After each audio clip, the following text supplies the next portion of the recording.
todos, já estava com saudade dos irmãos. Pastora Meire já 2 vezes consecutivas já tinha me convocado para essa tarefa, mas esses 2 meses aí, faz 2 meses exatamente que eu subi aqui no culto para falar com os irmãos. Passei por vários problemas, tive gente doente na família, pessoa próxima da família que faleceu, aí eu que não fiquei bem, mas glória a Deus, o Senhor me restabeleceu, eu estou bem, estou aqui agora, pronta para fazer a obra do Senhor. Amém, queridos? Diferentemente do pastor Walter, que tão chique veio aqui na semana passada, com aquele lindo laptop, viu, pastor? Eu estou aqui com o meu caderninho. Professora daquelas que ama sentar, escrever cada letra. Não tem jeito, é estilo, viu? É estilo, gente, não tem jeito. Na minha casa todo mundo fala, não é possível, mãe. Onde já se viu um negócio desse? Você sentado escrevendo, com toda a tecnologia hoje à sua disposição. Mas é estilo, gente. Eu gosto de fazer isso. Eu gosto de sentar, de escrever, de meditar sobre cada palavra que eu estou escrevendo. É meu estilo. Amém, queridos? Meus irmãos, hoje nós vamos, especialmente no dia de hoje, que é o dia de Santa Ceia, nós vamos meditar profundamente a respeito da palavra do Senhor, de uma palavra que o Senhor tem colocado no meu coração, embora ela não seja uma palavra que a gente vê com tanta frequência nas igrejas evangélicas no dia de hoje.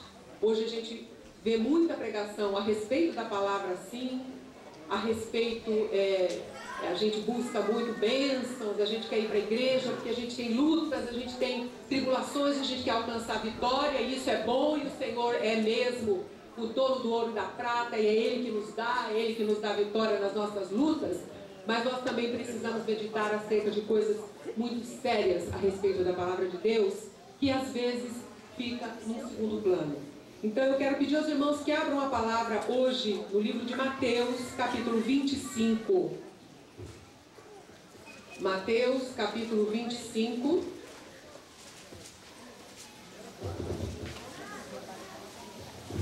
Do verso 1 ao verso 13.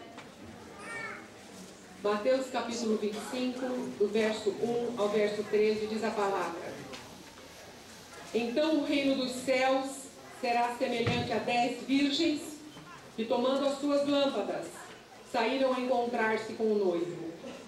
5 delas eram nécias e 5 prudentes. As nécias, ao tomarem as suas lâmpadas, não levaram azeite consigo. No entanto, as prudentes, além das lâmpadas, levaram azeite nas vasilhas. E tardando o noivo, foram todas tomadas de sono e adormeceram. Mas à meia-noite ouviu-se um grito: Eis o noivo, saía ao seu encontro. Então se levantaram todas aquelas virgens e prepararam as suas lâmpadas. E as nécias disseram às prudentes: Dai-nos do vosso azeite, porque as nossas lâmpadas estão se apagando. Mas as prudentes responderam: Não, para que não nos falte a nós e a vós outras. Ide antes aos que o vendem e comprai-a. E saindo elas para comprar, chegou o noivo, e as que estavam apercebidas entraram com ele para as bodas, e fechou-se a porta. Mais tarde chegaram as virgens nécias, clamando: Senhor, Senhor, abre-nos a porta. Mas ele respondeu: Em verdade vos digo que não vos conheço. Vigiai, pois, porque não sabeis o dia nem a hora. Baixe sua cabeça, meu irmão. Senhor nosso Deus, eis-nos aqui, Senhor, para ouvir a Tua palavra, Senhor. E o Senhor bem sabe, Deus, que eu por mim, Senhor, não sou nada, Deus. Mas, Senhor, eu peço que o Senhor neste momento me use, Senhor, como instrumento, ó Deus, da palavra que o Senhor quer dizer à sua igreja, Pai. Senhor, que essa Tua palavra possa ser um alerta nas nossas vidas, ó Deus, e que dela nós possamos nos lembrar todos os dias, ó Deus, agradecendo-te, Senhor, pelo privilégio da salvação e pela graça e pelo privilégio da vida eterna. Espírito Santo de Deus, nós te pedimos que o Senhor venha sobre nós com o poder, e o Senhor nos ministre e nos lembre dessa palavra todos os dias da nossa vida. Em nome de Jesus que nós te agradecemos. Amém. Queridos, esta parábola, ela nos ensina claramente acerca da necessidade da vigilância com relação à volta de Jesus. Ou seja, de acordo com o texto, somente aqueles que estiverem preparados para a vinda do Senhor Jesus é que entrarão no reino, isto é, serão arrebatados. Está bem claro, não é, queridos? Nesse contexto aqui, contextualizando essa parábola, esse momento, Jesus está aqui falando a respeito do fim dos tempos. Porque, meus irmãos, Jesus, no ministério dele nesta terra, ele falou acerca de todas as coisas. Ele nos ensinou a respeito de todas as coisas referentes à nossa vida. Ele nos ensinou sobre a obediência que nós temos que ter, sobre a graça da salvação, sobre a presença do Espírito Santo que viria quando ele fosse desta terra. E ele nos falou também a respeito dos últimos dias. Ele nos falou a respeito disso. Por isso, tanto no Novo Testamento, com os evangelistas, com as cartas de Paulo, as cartas de Pedro, as cartas de João, quanto no Antigo Testamento, os profetas já alertavam o povo a respeito da verdade absoluta de que Jesus, nosso Senhor e Salvador, que esteve aqui entre nós, que morreu, que ressuscitou e que subiu aos céus, voltará para levar com ele a igreja dele. Amém, queridos? Este será o arrebatamento. Eu creio que todos aqueles que são convertidos e que professaram Jesus como Senhor e Salvador de sua vida, conhecem essa verdade, conhecem essa realidade. Então, é muito importante, meus irmãos, que nós saibamos, meditemos a respeito desta realidade. E Jesus já vinha falando, desde o capítulo 24 do Evangelho de Mateus, a respeito do final dos tempos. E aqui, o que é que acontece? Essas virgens, elas estavam aguardando o noivo. Então, 5 delas eram prudentes. Essas virgens prudentes tinham as suas candeias, as suas lâmpadas abastecidas com azeite. E tinham reserva ainda, caso esse azeite acabasse. 5 outras nécias, quer dizer, imprudentes, insensatas, negligentes, descuidadas, elas não se preocuparam, estavam esperando o noivo, mas não se preocuparam em manter as suas candeias abastecidas com azeite. E como o noivo tardasse para chegar, elas adormeceram, dormiram. E quando era por volta de meia-noite, ouviu-se um alarido, um barulho, e aí começaram, olha, o noivo está chegando, o noivo está chegando. Então todas se levantaram e começaram a se preparar. E aquelas que haviam, as 5 que eram prudentes, estavam com suas lâmpadas abastecidas, as suas candeias estavam iluminadas, a gente pode imaginar, né, que elas estavam brilhando com uma intensa luz, e elas imediatamente se colocaram prontas de pé, enquanto que as outras, nécias, imprudentes, que não tinham se preocupado, o que aconteceu? Elas viram que elas não teriam azeite. E o que ia acontecer? Elas não poderiam ser acompanhadas com o noivo, não poderiam se juntar ao noivo. E aí o que aconteceu? Elas ficaram desesperadas, ficaram em pânico e começaram a pedir, a solicitar para as outras que lhes cedesse o óleo, o azeite. E aí elas disseram, não, vai buscar, vai comprar, porque eu não vou deixar, eu não vou te servir porque pode faltar para mim. E aí elas saíram a comprar, e quando elas voltaram, o que aconteceu? Aquelas 5 nécias, a porta estava fechada. E estando a porta fechada, elas ficaram, imaginem, desesperadas, batendo a porta, gritando, Senhor, Senhor, abre-nos a porta. Mas o Senhor respondeu, em verdade vos digo que não vos conheço. Meus irmãos, que o Senhor nos livre dessa coisa tão terrível, dele dizer uma frase dessa para qualquer um daqueles que fazem parte da sua igreja. Que quando o Senhor chegar, que a nossa lâmpada esteja acesa. E o que significa? Qual é a simbologia dessa parábola? O que querem dizer essas virgens com essas lâmpadas? Significa exatamente que as virgens prudentes representam os cristãos que são cheios do Espírito Santo de Deus e da Palavra de Deus, que estão espiritualmente preparados para a volta de Cristo. São aqueles que vivem em obediência, são aqueles que dão bom testemunho, são aqueles que têm intimidade com Deus. Em compensação, as virgens imprudentes, por outro lado, simbolizam aqueles que negligenciam o óleo do Espírito. Significam aqueles que não se preparam para esperar o noivo e vão ficar de fora das bodas do Cordeiro. Vejam como isso é grave, meus irmãos. Vejam como isso é grave. Eu pergunto para vocês, qual é a sua situação hoje? Hoje é um dia, meus irmãos, que nós fazemos exame de consciência de forma especial.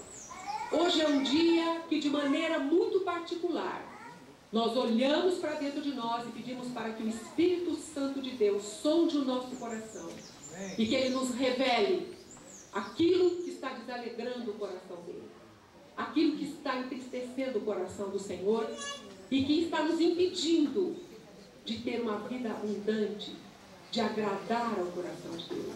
Por isso, meus irmãos, hoje, nesta manhã, eu digo para você, olhe para dentro de você, mas olhe, não tire a venda completamente, põe um óculos de grau, se você já enxerga bem, se você não enxerga, então nem se fale. Coloque uma lente que possa ver com clareza o seu interior. E sem nenhuma preocupação, porque ninguém está olhando para você, a não ser Jesus Cristo, nosso Senhor e Salvador. Olhe para dentro de você e pense, como está a minha vida? Se Jesus chegasse agora, eu seria arrebatado? Eu me encontraria com Ele nos ares? Será que a minha vida está sendo digna do nome que eu carrego, cristão? Então, essa é a pergunta que Jesus faz hoje à igreja dele. Queridos, com relação ao retorno de Jesus, isso é uma questão tácita. Nas Escrituras existem várias passagens que falam a respeito disso. Mas eu vou citar apenas uma, que está aí em Atos, no capítulo 1, podem procurar. Atos, capítulo 1, do verso 9 ao verso 11. Atos, capítulo 1, do verso 9 ao verso 11. A palavra diz assim: ditas estas palavras, foi Jesus elevado às alturas, à vista deles, e uma nuvem o encobriu dos seus olhos. E estando eles com os olhos fitos no céu, enquanto Jesus subia, eis que 2 varões vestidos de branco se puseram ao lado deles, e lhes perguntaram: varões galileus, por que estáis olhando para as alturas? Esse Jesus que dentre vós foi assunto ao céu, assim virá do modo como o viste subir. Amém, queridos? Assim é que está escrito nas Escrituras. Aquele Senhor Jesus que morreu, que ressuscitou ao terceiro dia, que ficou aqui ainda com os apóstolos e que depois foi assunto ao céu, esse Jesus voltará para se encontrar com a noiva, que é a igreja. Ele vem para se encontrar conosco no dito arrebatamento. Então, queridos, com relação a esse retorno de Jesus, eu penso que ninguém deve ter dúvida. Ninguém. Isso é uma questão absolutamente de verdade na palavra de Deus. Agora, com relação ao retorno de Jesus, existe mais de uma interpretação. Inclusive, essa questão é bastante complexa, porque há uma interpretação que é chamada de pré-tribulacionista, que significa o quê? Que o arrebatamento virá antes da grande tribulação. E aí, nós, aqueles que estão firmados em Jesus, iremos subir junto com Ele. Amém, queridos? Amém. Existe uma outra interpretação que é a chamada interpretação pós-tribulacionista, que preconiza que o arrebatamento se dará depois da grande tribulação. Eu vou falar para vocês, irmãos, eu não sou especialista neste assunto.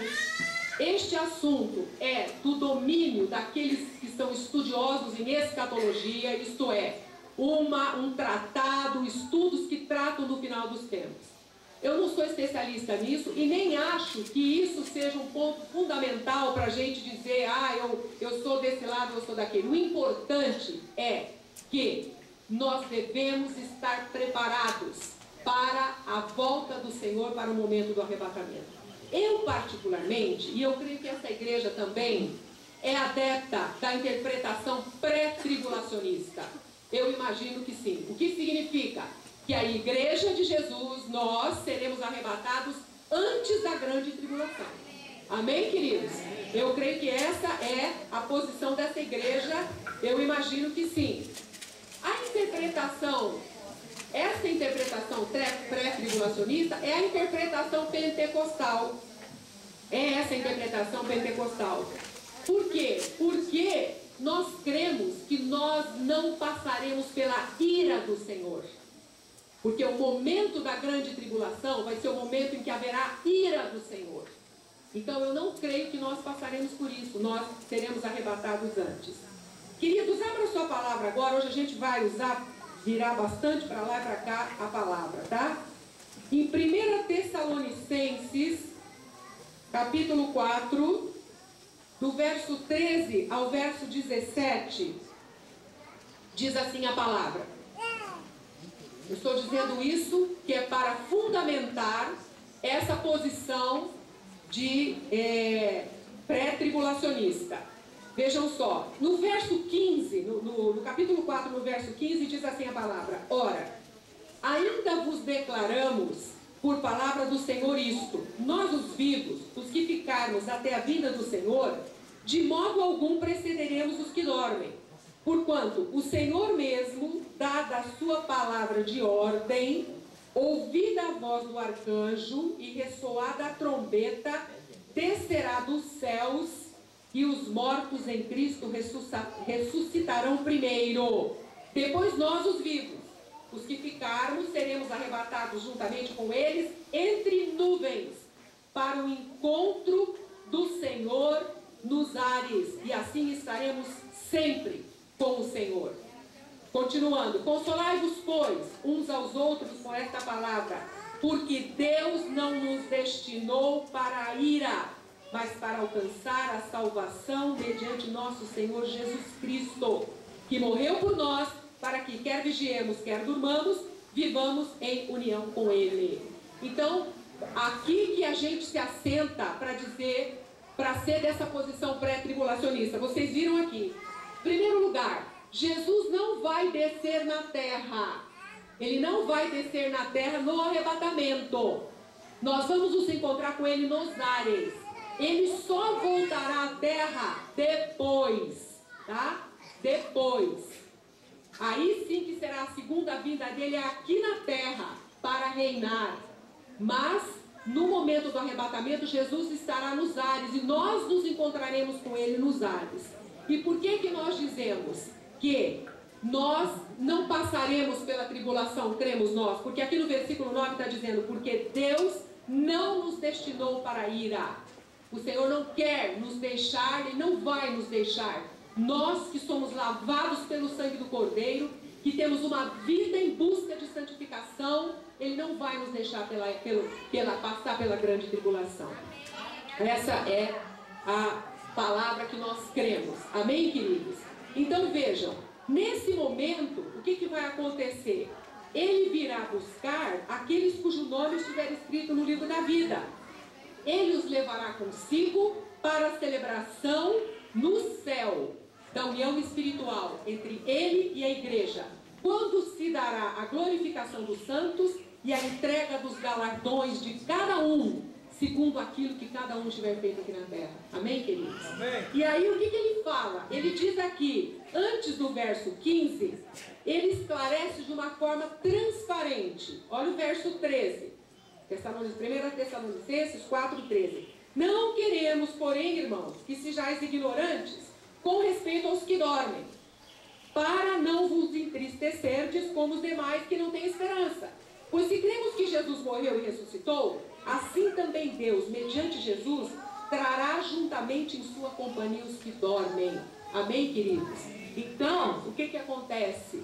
Era uma preocupação que existia naquela época, porque eles pensavam, e aqueles que tivessem morrido e não conheceram Jesus, como é que vai ser com relação à vida deles? Mas o Senhor é compassivo. O Senhor é compassivo. Ele deu essa palavra para que os corações ficassem tranquilizados. Agora, uma coisa é certa. Primeiro serão arrebatados os que dormem, os que morreram em Cristo Jesus. Amém, queridos? Primeiro, aqueles que estão mortos e que viveram uma vida aqui compatível com aquilo que foi a palavra de Deus. Isso estará numa fração de segundo. Em seguida, iremos nós, a igreja de Jesus Cristo aqui na terra. Amém, queridos? Pois muito bem. Queridos, por que nós estamos falando, ministrando essa palavra hoje? Porque a grande preocupação que deve existir no nosso coração, meus irmãos, muito mais do que uma preocupação com as lutas que eu estou tendo, como disse lindamente hoje a pastora Silvana, e eu sei que todos nós que estamos aqui, sem exceção, estamos passando por lutas, por dificuldades, mas que muito mais do que uma preocupação com as nossas lutas, muito mais do que nós clamarmos ao Senhor nosso Deus para que Ele nos dê vitória sobre a nossa vida, nós precisamos estar firmados em Jesus Cristo nosso Senhor, na palavra dEle, porque meu irmão, minha irmã, a hora que Jesus vier, a hora que Jesus voltar, nós não sabemos. Ele virá como um ladrão, vai ser de repente, ninguém sabe o momento em que ele virá. E ele também falou largamente a respeito disso aqui nas Escrituras. Vai ser uma coisa imediata, que nós não imaginamos. E o que acontece? O que acontece é que nós precisamos estar preparados, porque muitos dos sinais que ele disse que aconteceriam já estão acontecendo. Muitas das promessas que foram feitas para acontecerem antes do arrebatamento já se cumpriram, meus irmãos. Então é por isso que a gente precisa estar alerta. E eu sei que grande parte dos irmãos, eu me incluo entre eles, muitas vezes a gente se distrai e fala, Jesus vai voltar mais, tá? E não é isso, meus irmãos. Nós precisamos estar preparados, nós precisamos estar vigilantes, nós precisamos estar ligados em Jesus Cristo, na palavra dele, em obediência, para que nós estejamos prontos nesse momento. Olha, nós vimos Mateus aí, né, no capítulo 25, olha lá no capítulo 24, um pouco antes, como eu falei para vocês, do verso 4 ao verso 14, a palavra diz assim, e ele lhes respondeu, ele estava falando aos discípulos a respeito dos tempos do fim. Ele disse assim, vede que ninguém vos engane, porque muitos virão em meu nome, dizendo, eu sou o Cristo, e enganarão a muitos. E certamente ouvireis falar de guerras e rumores de guerras. Vede, não vos assusteis, porque é necessário assim acontecer, mas ainda não é o fim. Porquanto se levantará nação contra nação, reino contra reino, e haverá fomes e terremotos em vários lugares. Porém, tudo isto é o princípio das dores. Então sereis atribulados e vos matarão. Sereis odiados de todas as nações por causa do meu nome. Nesse tempo, muitos hão de se escandalizar, trair e odiar uns aos outros. Levantar-se-ão muitos falsos profetas e enganarão a muitos. E por se multiplicar a iniquidade, o amor se esfriará de quase todos. Aquele, porém, que perseverar até o fim, esse será salvo. E será pregado este evangelho do reino por todo o mundo, para testemunho a todas as nações. Então virá o fim. Queridos, vocês estão vendo aqui? A palavra é clara, só não vê quem não quer. Só não vê quem não quer. Olha o que está acontecendo, vamos olhar primeiro do ponto de vista da natureza. Vocês já viram tantos desastres naturais como tem acontecido agora? Aí vocês vão dizer assim, mas terremoto sempre existiu. É verdade, terremoto sempre existiu. Agora, o que está acontecendo são terremotos, olha o que aconteceu na Indonésia agora. São terremotos, tsunamis e erupção de vulcão, tudo de uma vez, tá? E isso está se repetindo. Olha o terremoto que aconteceu no Haiti, meus irmãos. Até hoje aquele povo não conseguiu se levantar daquilo que aconteceu. Agora o que está acontecendo lá? Agora tem cólera. E cada vez mais as coisas vão acontecendo. A natureza, meus irmãos, está se rebelando. A natureza, ela está dando seu grito, dizendo, gente, olha aqui. Olha o que está acontecendo com a natureza que nosso Senhor, o Criador, nos criou. E o que aconteceu? Os sinais estão aí, meus irmãos. Não é verdade? Por outro lado, ele fala aqui a respeito de que haverá rumores de guerra, muitos virão em meu nome dizendo eu sou o Cristo e enganarão a muitos. Gente, isso é muito sério. Isso é muito sério. Graças a Deus que a igreja de nosso Senhor Jesus Cristo tem se multiplicado, tem crescido. Esse novo momento de alguns anos atrás de plantação das igrejas é uma coisa muito boa, mas queridos, tem que ter muito cuidado. Ontem eu ainda conversava longamente com a minha irmã, que é uma pessoa que conhece a palavra de Deus profundamente, a Cleide. Nós estávamos justamente, ela veio recentemente de um encontro onde houve 750 pessoas, um encontro que se chama Chamada da Meia-Noite. E ela estava me dizendo, nós estávamos conversando a respeito dos enganos que estão no meio dessas igrejas que há por aí. Por isso eu louvo a Deus, gente, por nós estarmos plantados aqui na tenda de adoração, viu? Eu louvo a Deus, amém, queridos? Porque nós sabemos que a palavra que é pregada aqui é a palavra da verdade. Nós sabemos que a palavra que é pregada aqui é a palavra que está aqui nas escrituras sagradas. Nós sabemos que a palavra que está pregada aqui não é uma palavra que saiu daqui, foi interpretada por alguém e está sendo pregada nas igrejas. Não. A nossa fonte é a Bíblia Sagrada. A nossa fonte é o que está escrito aqui. Então nós temos essa tranquilidade, mas nós temos visto muitas posições de pastores que a gente tem ouvido coisas absurdas, não é só aqui no Brasil não, fora daqui nos Estados Unidos. Nos Estados Unidos tem gente que anda plantando igreja, que anda falando coisas que estão completamente divorciadas da palavra de Deus. E tem muitos seguidores. Mais uma vez, querido, nós precisamos estar atentos. Por isso que não é birra de pastor, nem ciúminho de pastor, quando os pastores falam que onde você estiver plantado, ali você fique. Ali você dê fruto. Ali você trabalhe para o reino de Deus. Porque tem gente que adora ficar perambulando pelas igrejas, ouvindo por aí, o que tem ali, o que tem lá. Olha, fulano falou isso, ciclano falou aquilo, eu vou lá, eu corro lá. Cuidado, cuidado para que você não venha a ser enganado. Isso é sério. Isso não é conversa de pastor para fazer fiel ficar aqui, não. Por isso que eu estou dizendo, eu não sou pastor, eu posso falar isso. Eu posso dizer isso, tá? Então você fique aqui, meu querido, porque aqui é ministrada a palavra da verdade. Amém, queridos? Outra coisa, gente, vamos pensar bem. Vamos ler lá 2 Timóteo 3, de 1 a 15. Vamos lá para frente. Eu também separei aqui na minha Bíblia. 2 Timóteo 3, de 1 a 15. Diz assim a palavra, vou rapidinho para não me estender demais.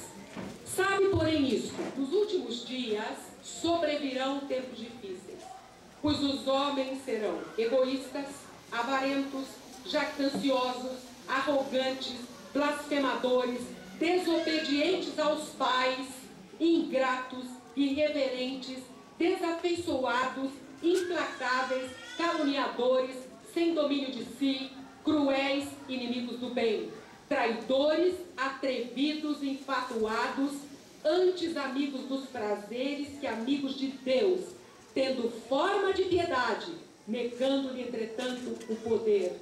Foge também destes. Olha que palavra dura. Gente, cada um desses adjetivos que foram colocados aí Estão prestando atenção? Cada um desses adjetivos nós podemos encontrar nos dias de hoje. Nós podemos encontrar. E o que é mais triste, não apenas entre os ímpios, mas no meio do povo que se diz o povo de Deus. Tá? Então isso é muito triste.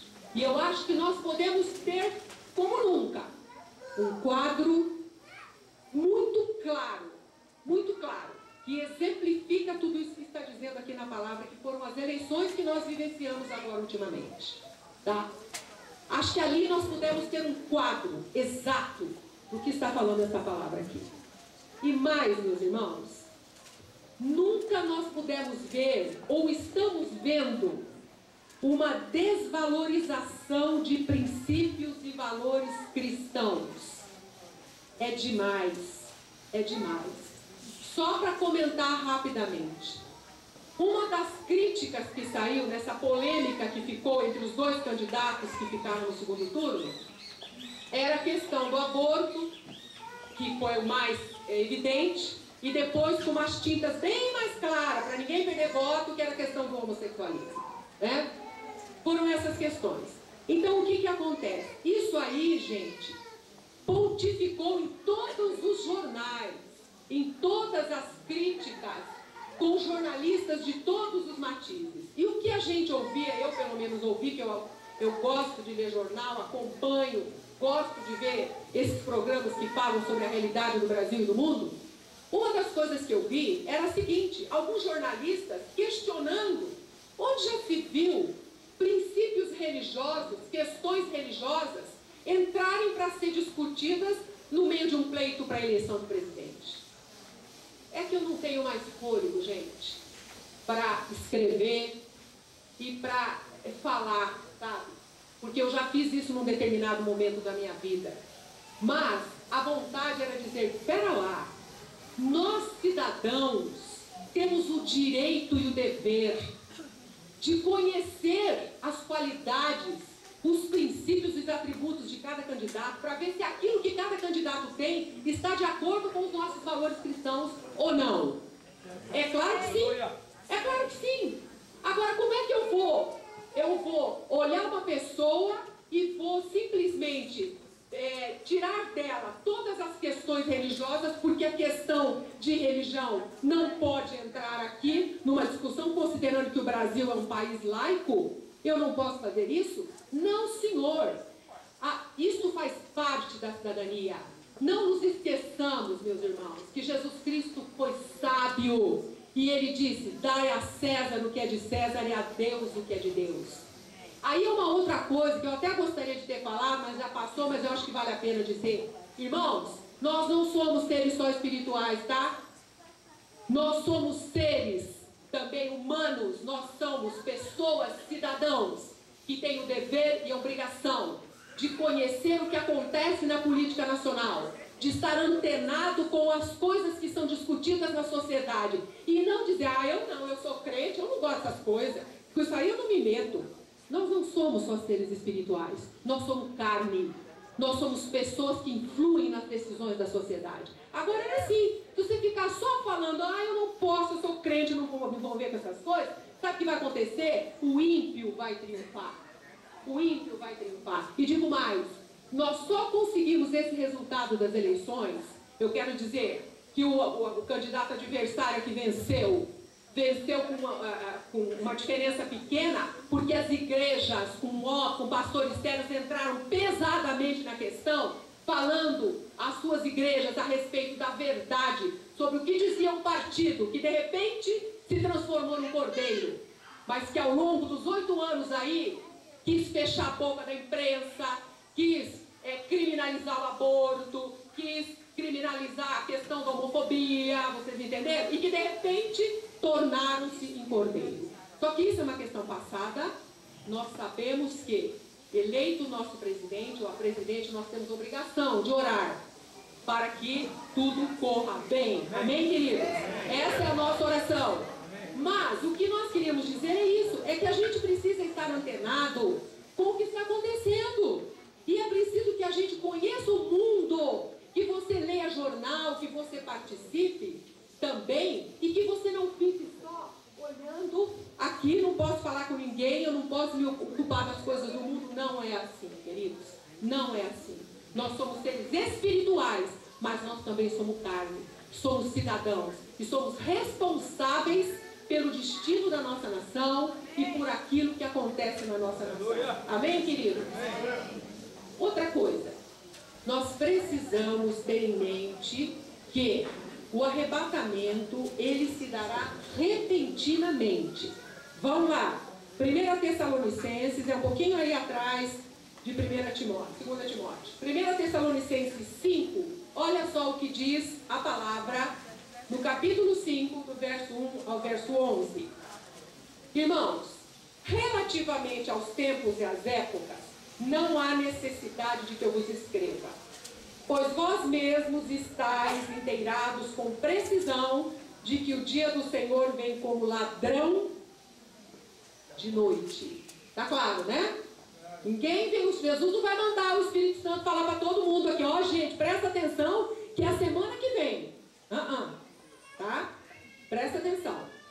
Quando andarem dizendo paz e segurança, eis que lhes sobrevirá repentina destruição, como vem a dor do parto a que está para dar à luz, e de nenhum modo escaparão. Mas vós, irmãos, não estáis em trevas. Amém, queridos? Amém. Para que esse dia, como ladrão, vos apanhe de surpresa. Porquanto vós todos sois filhos da luz e filhos do dia. Nós não somos da noite nem das trevas.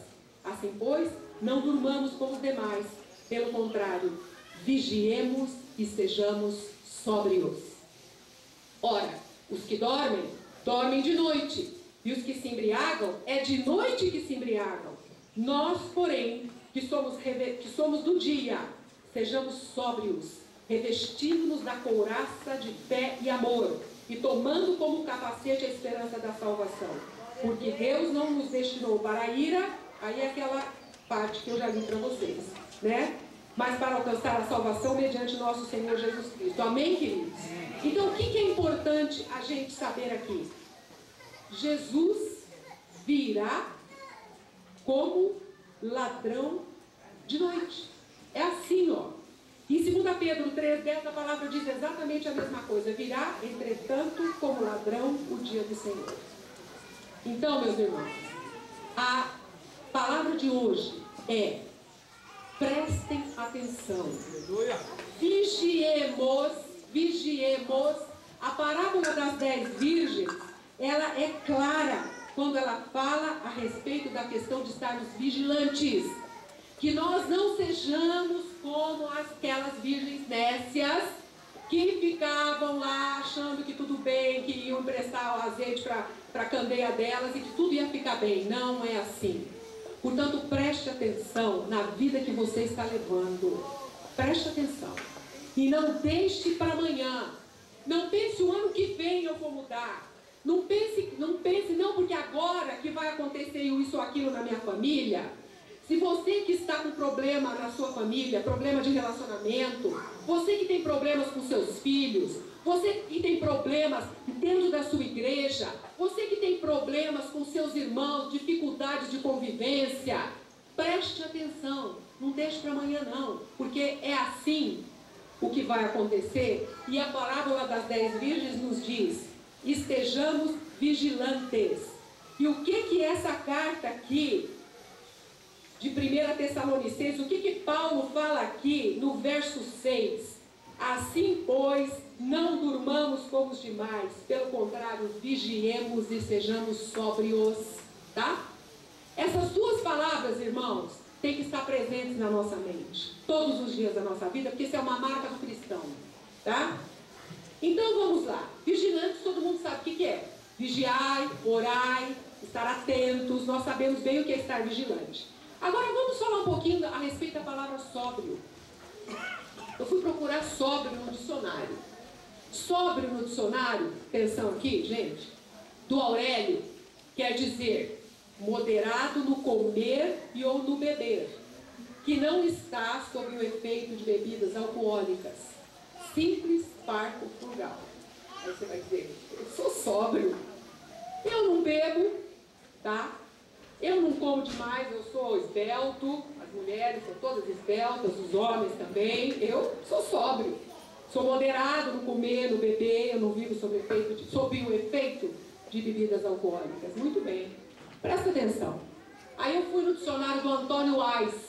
É um outro dicionário que, além das definições que nós vemos agora, que está lá no dicionário do Aurélio, sóbrio, presta atenção, igreja, quer dizer moderado, aliás, marcado por temperança, equilíbrio, moderação e ou seriedade, tá?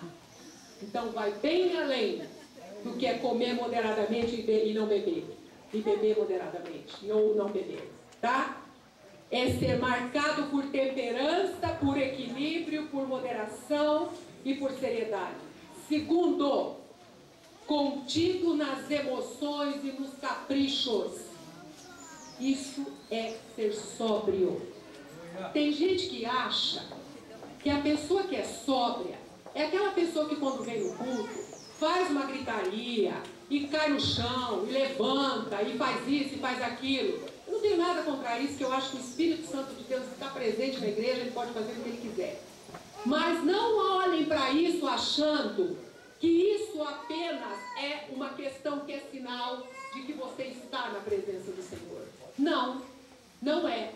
Isso é uma manifestação que pode, eu não estou dizendo que é, pode ser emocional. Pode ser emocional, tá? Então a gente precisa ter muito cuidado, tá certo? Muito cuidado, porque a palavra moderação está presente nas Escrituras e fala: vigiemos e sejamos moderados. E moderação e sobriedade não é só não comer muito e não beber também. Tem essas outras coisas que nós estamos falando aqui. Outra definição: sóbrio significa despojado de exibições de poder, cultura e inteligência, tá? Isso quer dizer sábio. Você vê uma pessoa na igreja, mas você tem até medo de chegar perto, né? Que é uma altura tão grande de sabedoria, de cultura, de santidade, que você tem até medo de chegar perto. Nossa, não dá nem para falar com a pessoa, porque ela é santa demais, né? Posso nem chegar perto. Nada de inteligente, nossa, tal pessoa não posso nem chegar perto, é muito inteligente, eu não vou nem saber como falar com ela. Gente, a pessoa sóbria é a pessoa que é despojada de exibições de poder, de cultura e de inteligência. Queridos, sejamos simples, sejamos parcos, sejamos humildes como o nosso modelo Jesus Cristo foi. Jesus Cristo é nosso modelo. Onde que Jesus Cristo subiu em cima das suas próprias sandálias para gritar: eu sou o rei, eu sou Deus? Nunca ele fez isso. Nunca ele fez isso. Ele teve humildade, ele teve sabedoria. Ele era a própria representação do que está definido aqui como sóbrio. E mais, o que quer dizer sóbrio? Quer dizer de caráter ou comportamento sereno, discreto, recatado e temperante. Isso quer dizer sóbrio. Estão entendendo? Então, meus irmãos, eu e vocês precisamos aprender. Glória a Deus quem já tem esses atributos e essas qualidades. E quem não tem, dentre os quais eu me incluo, eu preciso aprender essas qualidades que estão aqui. E que a palavra sóbrio é que define. A palavra sóbrio é que define. E que a gente nem imaginava. Vocês imaginavam que sóbrio tinha tantas significações assim? Pois é. Então é preciso que a gente estude a palavra de Deus. E na medida do possível, viu, meus irmãos, com o dicionário do lado, para a gente entender bem o que a palavra de Deus quer dizer. Aliás, eu estava conversando ontem isso com a minha irmã. Nenhuma palavra que está aqui nas Escrituras, ela está aqui por acaso, viu? Todas elas são carregadas de significado. Não estão aqui assim aleatoriamente, não, tá? E só para encerrar, todos os dias, portanto, no momento em que vamos orar, falar com o Senhor, lembrarmos de que temos um dia menos a nos separar do arrebatamento. Então, o Senhor pergunta hoje para a igreja dele: se a trombeta soar e Jesus voltar, você e eu estamos preparados para subir com Ele? Essa é a primeira pergunta, que somente você e eu podemos responder, ninguém mais. Teu vizinho, teu irmão, teu familiar não vai poder responder, você é que vai responder. Segundo, eu e você temos dedicado esforço, mas de verdade, para viver o Evangelho aqui na terra, ou temos também nos preparado para a sua volta em glória, a fim de não sermos condenados com os ímpios no juízo final? Irmãos, vejam bem, dedicar esforços para viver o Evangelho significa ler a palavra de Deus, conhecer a palavra de Deus. Já falei aqui mais de uma vez, os pastores têm falado. O profeta disse: o meu povo padece por falta de conhecimento, tá? Eu sou uma das que defende o estudo bíblico com todas as forças da minha alma. Eu defendo o estudo da palavra de Deus, da Bíblia. Leia a Bíblia para você aprender, porque se você não for subir, você não vai poder ter desculpa. Eu estava na igreja, mas eu fui ler outros livros e não li a Bíblia. Tem desculpa não, tem que ler a palavra de Deus. É ali que está a fonte de água viva. Amém? Amém, queridos? É ali na palavra de Deus. Então, eu e você temos dedicado os nossos esforços, nós temos falado com o Espírito Santo de Deus para Ele submeter a nossa carne. Nós temos calado a nossa boca quando nós precisamos calar, e nós temos falado quando nós necessitamos falar. Porque, gente, tudo vem na questão da moderação. Aliás, eu queria um dia fazer uma pregação sobre moderação, tá? Tudo vem com essa palavra. Porque tem gente que acha que porque a pessoa é crente, ela tem que ser capacho dos outros. E não é verdade. Não é verdade. No casamento tem que existir um respeito mútuo. Nas relações de trabalho tem que existir um respeito mútuo. Nas relações entre pai e filho tem que existir um respeito mútuo. Não é um querer tripudiar sobre o outro. Então isso aí faz parte da vivência do Evangelho, queridos. Então você tem orado, você tem lido a palavra, você tem intercedido pela igreja de Jesus? Tem intercedido? Você tem gastado um tempinho nas suas orações para você falar: Senhor, eu oro por fulano, beltrano, cicrano e tal da igreja. Orado pelos pastores, orado pela liderança, não só dessa igreja, orado pela igreja de Jesus Cristo aqui na terra. Outra pergunta. Eu e você temos sido vigilantes e sóbrios, temos guardado a fé, temos colocado em prática os princípios e ensinamentos bíblicos, anunciando o Evangelho e nos imbuído do Espírito, temos buscado santificação. Meu irmão, minha irmã, isso não significa que você tem que estar dentro de uma redoma, viu? Porque Jesus não falou que ninguém tinha que estar fora desse mundo separado, não. Você deve estar no mundo, porque é aqui que a gente mora. O mundo não é a nossa pátria. Nós estamos temporariamente vivendo aqui. Então, não é você se isolar, como eu disse agora há pouco. É você participar das atividades, do teu emprego, na tua família, com os amigos. Mas tudo isso, sabendo que todas as coisas me são lícitas, mas nem todas me convêm. Amém, queridos? É ter o espírito vigilante, porque na hora o Espírito vai dizer para você: isso você pode, deve, isso você não pode, não deve. Amém, queridos? Temos buscado santificação? É isso, meus irmãos. E, para finalizar, nós precisamos entender que a nossa natureza carnal nos empurra para longe da vontade do Senhor. E que nós nos lembremos, então, todos os dias da nossa vida, da palavra que está na primeira carta de Pedro, no capítulo 5, no verso 8, que diz assim: sede sóbrios. Olha de novo, gente. Sede sóbrios. Vigiai, de novo, porque o diabo, vosso adversário, anda em derredor, bramando como um leão, como disse o pastor Walter na semana passada, querendo ser um leão, né, pastor? Mas não é.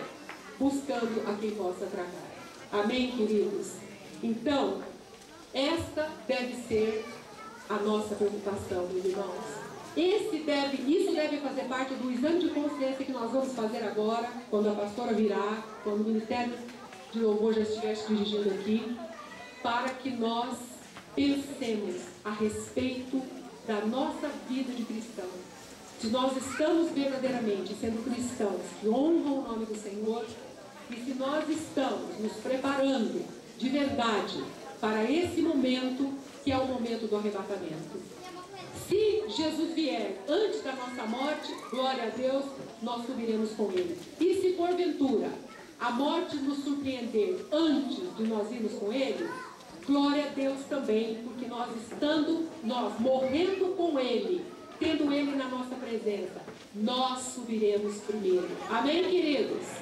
Meus irmãos, eu não vou fazer nenhum apelo, não vou chamar ninguém aqui, porque o apelo já está feito, tá? Que nós examinemos agora a nossa consciência, que nós examinemos agora o nosso coração e que nós reflitamos a respeito da palavra que o Senhor nos deu nesta manhã. Amém, queridos? A paz para cada um.